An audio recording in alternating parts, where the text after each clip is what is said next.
Okay, I need everyone to stand up and put your hand over your heart. I said everyone. I pledge allegiance to the flag of the United States of America and to the republic for which it stands, one nation, under God, indivisible, with liberty and justice for all.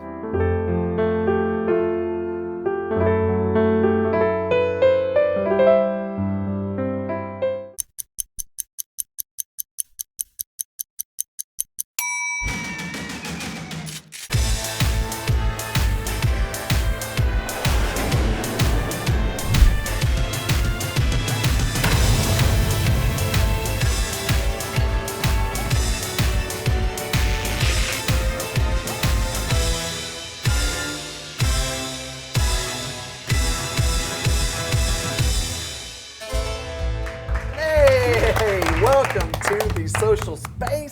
This is the show all about Wichita Falls, Texas, and the whole wide world. I am one of tres hosts. I am Eric Crossland. To my left, our fearless leader, the one, the only, Jackie Hager. Jackie, how are you? I'm good. Happy Memorial Day weekend. Thank you. Yeah. Glad to be here. Andrew Bell to her left, Yes. in the flesh again. Yes. Glad you're here, Andrew. Good to be here. Good And to be host here. number 2, host number 3, guest number 1. Oh boy, low energy, introverted.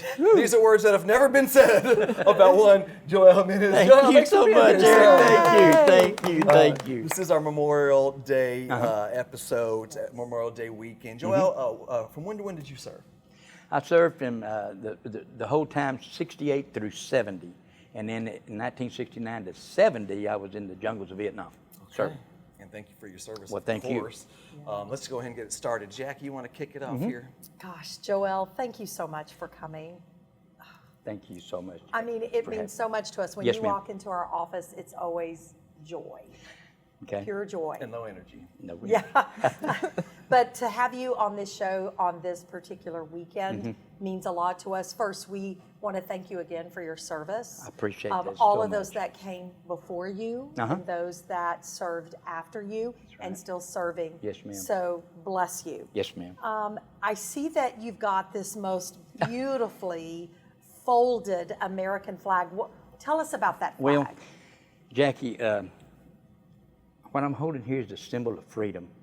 And to get that privilege, many of our men and women that served, this is what it's about. They gave the ultimate sacrifice. They died on our battlefields.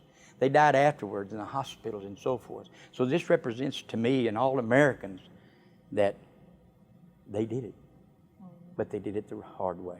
They gave that price. Why is it so important for us to recognize every single veteran? Well, as Calvin Coolidge once said, you know, about forgetting our heroes.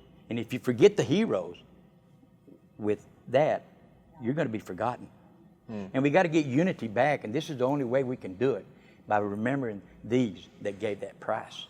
And so we can get back America, get it back, to not be divided when it comes to this.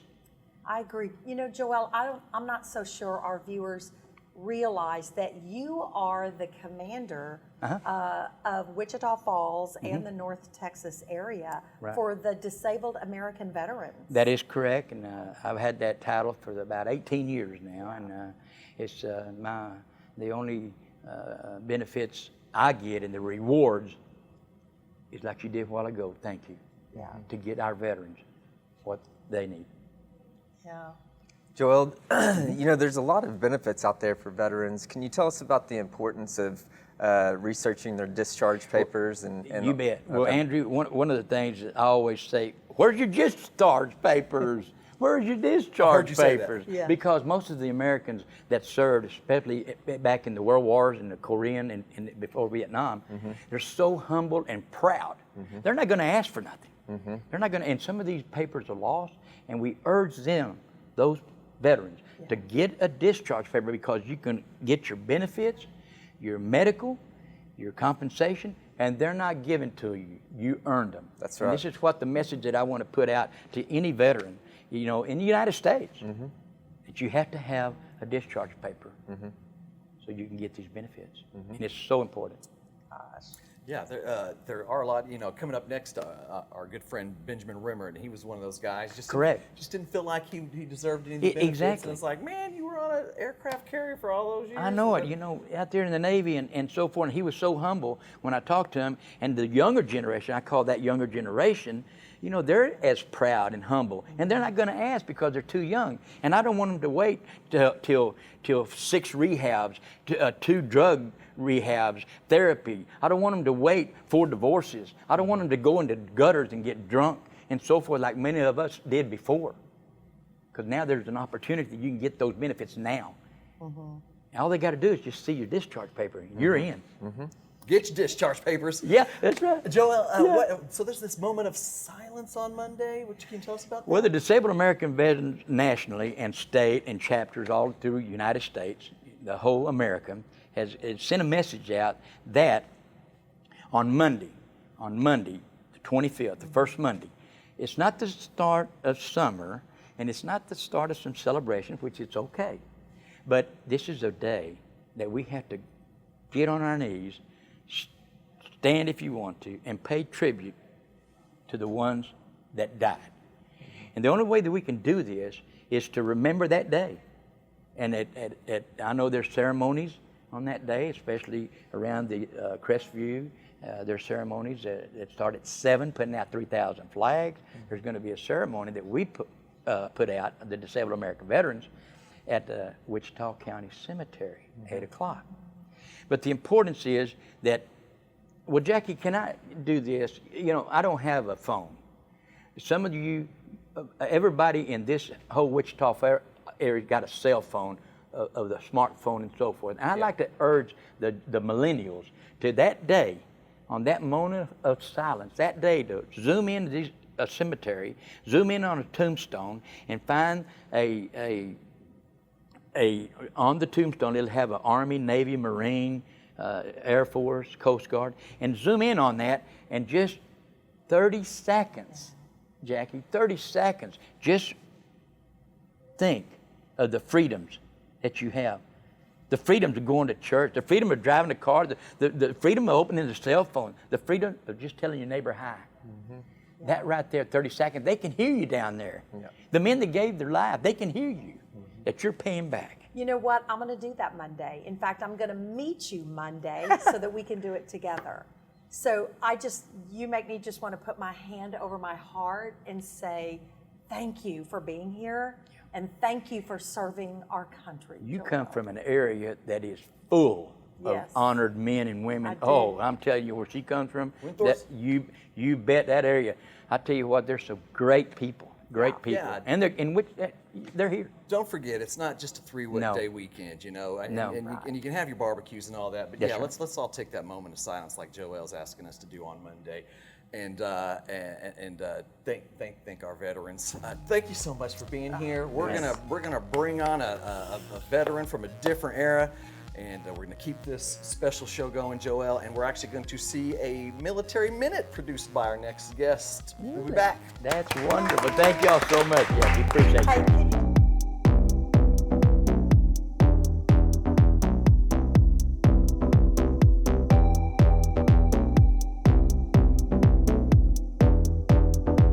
Well, good afternoon, everyone. We are back once again. I am Colonel Kenyon Bell, Installation Commander here at Sheppard Air Force Base, and I'm with our Command Chief, Chief Master Sergeant Dina Mosley. So today we're getting out to one of our training squadrons, the 361st Training Squadron. Yes, and I'm so glad that we're doing this. We're refocusing on the mission that we have right here at Sheppard Air Force Base and highlighting some of the amazing things that our airmen are doing. Anywhere from the C-130 to the C-17 to the A-10 to the F-22, every one of your Air Force propulsion specialists train right here at Sheppard Air Force Base, and we're certainly so proud of them. The instructors are able to grab them once they get here from basic training and in just a few weeks turn them into members that are working on multi-million-dollar engines. Right. And so we're super proud of them and we're super excited to be here at the 361st. So I train new airmen on the TF-34, the F-117, and the F-108 engines, and then we teach them how to change a fan rotor disc and 28 fan blades on the TF-34. And then we bring them over here and we remove, inspect, and reinstall 8 different accessories on the TF-34 turbofan engine. I would say the best part is meeting new people about every 2 months and kind of like seeing their faces when they start to understand the information you give them. When you're teaching them and when they don't understand what a HPT or an LPT means or how an engine works, and then the moment they start to realize, they're understanding how an engine is operating, that's a good feeling. So I'm here to be learning the Aerospace Propulsion Apprentice course. That's in order to gain my 3 level in the United States Air Force. And basically just learning about jet propulsion and what to do with jet engines, pertaining to the particular airframe that we're working on. So I'm part of D-Shred, so we're gonna be working on the F-15s and F-16s primarily.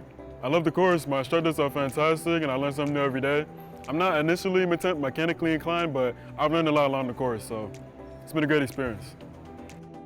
It's always good to be able to hear from one of our students and one of our instructors, because this is really what we're all about. We're about training tomorrow's airmen today, and this is where combat capability starts. Starts right here.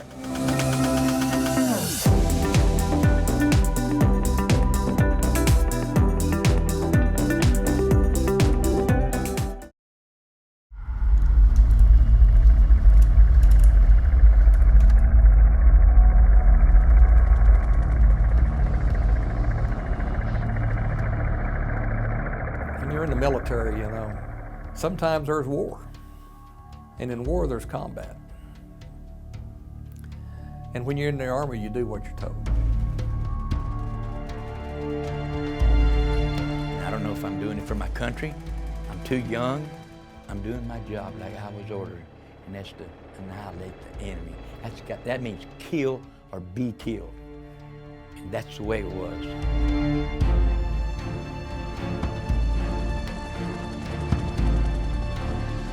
One day, we decide that we're going to pull out. And that was one of the worst things that bothered me more than anything else, is that we lose 58,000, close to 59,000 men and women, and we leave. Hey, welcome back to the social space. Holy moly, it's Memorial Day weekend. I hope everybody's enjoying their time off and taking time to think about our veterans. I am your host, one of them, Eric Crossland. Over here, who are you? Jackie Hager. What? Andrew Bell. Wow, Yeah. good thing y'all remembered. I couldn't remember y'all's name for a second. To my right, you may have known him from a show we used to do that I used to host and he used to host. It's TV's Benjamin Remmert. Hey, Ben. Hey, what's up, everybody? And you work where now? I know it's not I'm at Shepherd Air Force Base, Public Affairs. There you go. Yeah, crushing it, as usual. And Ben, you were in the Navy. How many years and when did you serve? I was in for 4 years, and I was in from summer of 2006 till May of 2010. So this month is actually my 10-year anniversary of being out of the Navy, which I'm counting. But yeah, anyway. Okay, all right, Jackie. Oh my gosh, Ben, thank you for your service as well. You're welcome. I mean, I love it that we have 2 different generations on the show today. Ben, tell us or walk us through the USS Kitty Hawk when it went through that typhoon. Yeah, so that's an interesting time. So I believe that was, I think it was like a Westpac 2008, but there's this giant exercise, multilateral, lots of countries, and it's called Rim of the Pacific. And basically our commander thought that, hey, it'd be a good idea to use this typhoon as cover or something. I don't know. I wasn't part of the meeting. And so I don't know if there's a video of it, but you can see at the bottom of the screen, there's a jet. My shop where I work is literally like 5 feet below that. And there's also a helicopter in that video. And the helicopter was completely destroyed. It ripped up an aircraft elevator, part of the catwalk on the end, and it put pressure cracks in the hull of the ship. If you're not familiar with an aircraft carrier, it's very, very large. And you have to think it's 60 feet from the top of the deck to the water. And so if you're going down 30 feet, then the wave coming over is at least 30 feet. Wow. And it just kind of I I wouldn't think this building's 60 feet tall, possibly around maybe or something. Yeah, it's definitely, it kind of just makes you kind of respect nature, I think, a little bit. Yeah. Just kind of floating out there, but yeah, it was an interesting day. How long was that whole process? I think it was 2 or 3 days long, and it was constant flooding. You'll hear, flooding, fires. Not, I wasn't part of that necessarily. It's a big vessel, but you're just aware of that. I don't know. It's just kind of stressful. We have video up running. We're showing it right now. So, but that was just kind of an interesting time. Yeah, for a guy who didn't think his service wasn't, been confided to me that he didn't see action. He wondered, he doesn't like claiming it. But you're on a boat in the middle of a typhoon. I didn't sign up for that. I didn't serve. I didn't know. I didn't realize I was going to be on a boat until I looked. It was like a year in, and I go, oh yeah, this is where I'm going to be, huh? Cool. So, but it was fun. I worked on the flight deck. I say fun in a, we're working, but just to be around the jets and things like that. And it's awesome to be back at, or with Sheppard Air Force Base now and be on the flight line and be around our maintainers and our pilots and training, and just kind of be back in that culture again. And it's just fun, fast paced, and yeah, that's all I have to say about that. Ben, I've heard you've been to many different countries around the world. What are some really cool and interesting things that you've come across during your time of service? So, I was stationed in Japan, and so our area of responsibility is kind of Southeast Asia, Australia, kind of Pacific. And so one thing that happened that I didn't even realize was happening, I was in Hong Kong in 2008. It's probably the same cruise actually as that typhoon. Mm-hmm. And I was with a buddy. We were buy a suit. It's like a thing in Hong Kong. You buy a suit for the Christmas party later. I don't know. I don't take part of that. It doesn't matter. We're walking back. And there's a crowd of people around like this cultural area. And there's like a museum attached to it that we went to the day before. And we're like, what's going on? What's going on there? And we kind of plowed through the people. It's the Olympic torch. They're handing off the Olympic torch. That's and I was like, insane. Wow. Oh, first of all, are the Olympics happening? Because I lost a lot of pop culture and a lot of I don't know what's happening when you're out in the middle of the ocean for 6-9 months at a time. And so that was kind of a really cool thing to experience, just walking down Hong Kong. Oh, here's the Olympic torch. Nice. And then the other thing that really stood out, I had the opportunity, if you're not familiar, the Navy, before we go out to sea, they practice landing on aircraft carriers and things like that. Well, they actually use the island of Iwo Jima to do that. So there's not like a base there per se. It's more of just you're kind of camping out there for a little bit and the planes fly. Well, I had the opportunity to hike up down through Invasion Beach where the Battle of Iwo Jima happened, and also out on top of Mount Suribachi where that famous picture where they're raising the flag is at. And the hike, you're doing it. There's all kinds of artifacts and things along the way, but when you get up there and you look down onto Invasion Beach, you really do have a feeling of like, wow. It's like, it really hits you pretty hard, and I'm not expecting that. Yeah. And so, emotional? Yeah, I did a little bit, and so, but it was just cool to experience. I know not a lot of people are, you can't like get stationed at Iwo. You're just part of that detachment during that time. So I think that's pretty unique. So, anyway, sorry to talk everyone's head off. No, those are great stories. Thanks once again, man. And a real quick trivia question, real quick. If a flag is folded properly like that, how many stars would you think are showing? And dot the I, carry the 2. I believe that would be 13, right? Which is also the same number of the original colonies. Wow, that's great, Ben. Well, hey, listen, thanks again for being here, Ben. We're going to ask you to stick around for the third segment where we have some discussion topics. Okay. We're going to first, though, look at some cute kids, some cute pups to help you enjoy the show more. Yeah. Yay!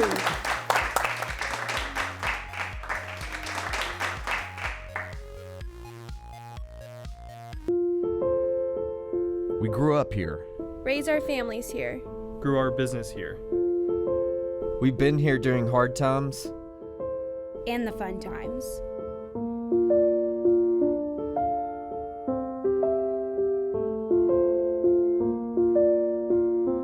And as we look to the future, one thing is for sure. We are still together while apart.